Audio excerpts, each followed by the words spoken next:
Lao Tzu says, when the people of the earth all know beauty as beauty, there arises the recognition of ugliness.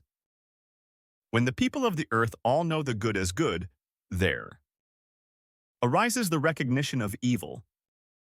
Therefore, being and non-being interdepend in growth. Use both. Don't choose. Life is an interdependence. Use sin also. It exists there for a purpose, otherwise it wouldn't exist. Use anger also. It exists there for a purpose, otherwise it wouldn't exist. Nothing exists without any purpose in life. How can it exist without any purpose? Life is not a chaos, it is a meaningful cosmos. Being and non-being interdepend in growth.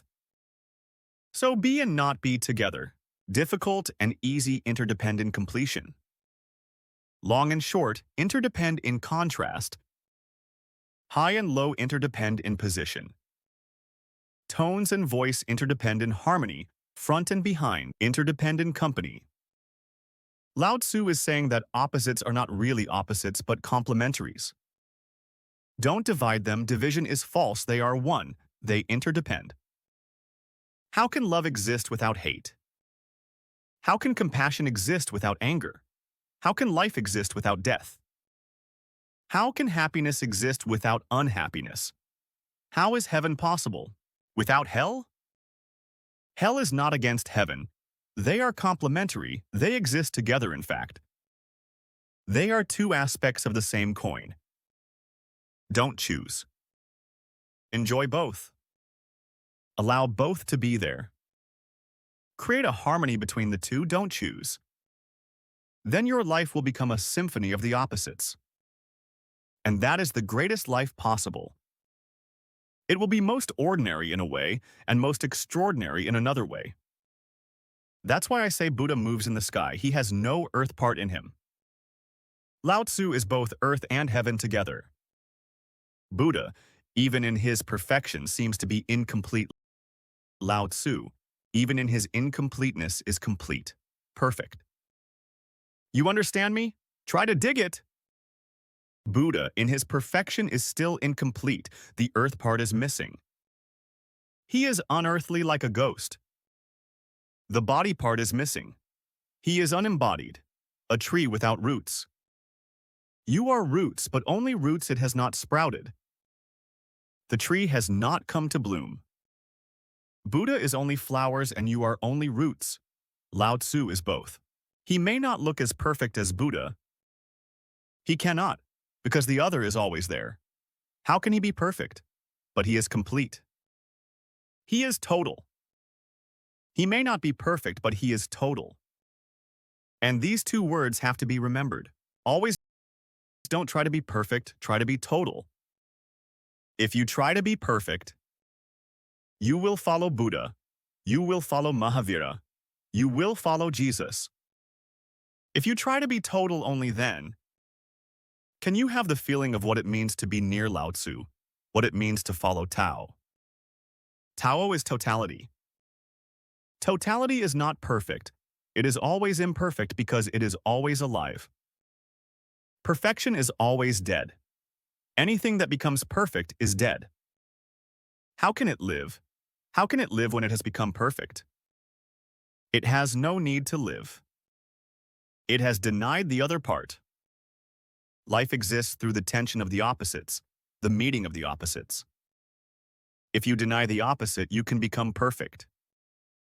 But you will not be total. You will miss something.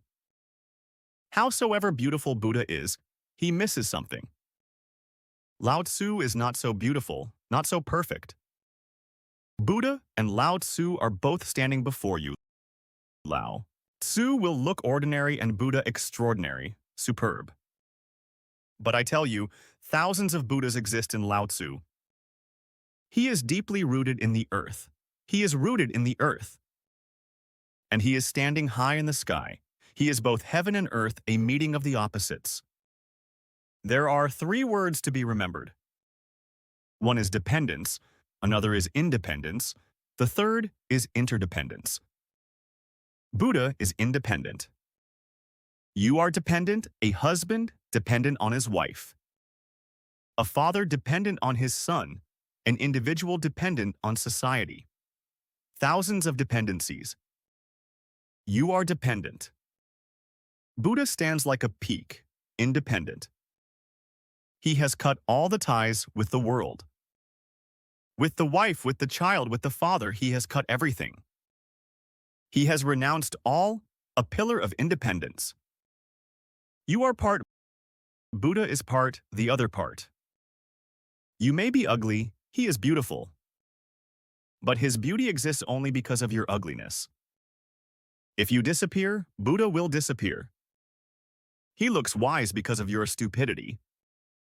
If you become wise, he will no longer be wise. Lao Tzu is the phenomenon of interdependence because life is interdependent. You cannot be dependent, you cannot be independent. Both are extremes. Just in the middle, where life is a balance, is interdependence. Everything exists with everything else. Everything is interconnected. Hurt a flower and you hurt a star. Everything is interconnected. Nothing exists like an island. If you try to exist like an island, it is possible. But it will be an unearthly phenomenon, almost a myth, a dream. Lao Tzu believes in interdependence. He says, take everything as it is, don't choose.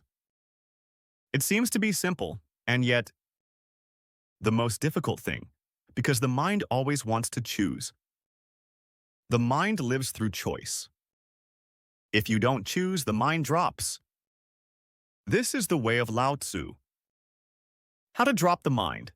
Don't choose. That's why he never prescribes any meditation, because then there is no need for any meditation. Don't choose. Live life as it comes. Float. Don't make any effort to reach anywhere. Don't move toward a goal. Enjoy the moment in its totality. And don't be bothered by the future or the past. Then a symphony arises within your soul.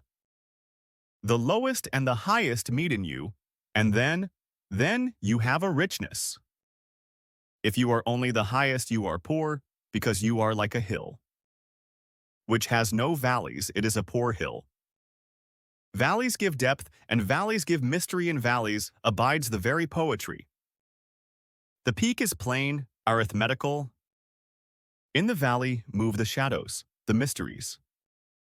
Without a valley, a peak is poor. And without a peak, a valley is poor, because then there is only darkness.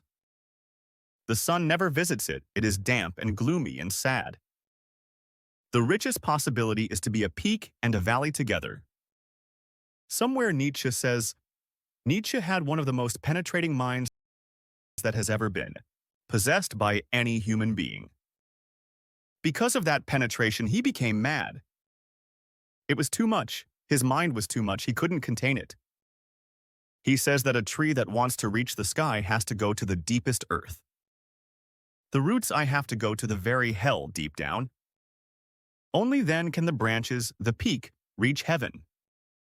The tree will have to touch both hell and heaven, both the height and the depth.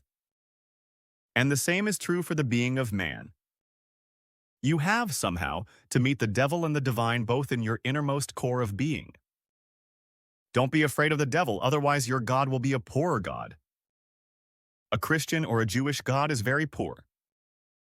The Christian or Jewish or Mohammedan God has no salt in it. Tasteless.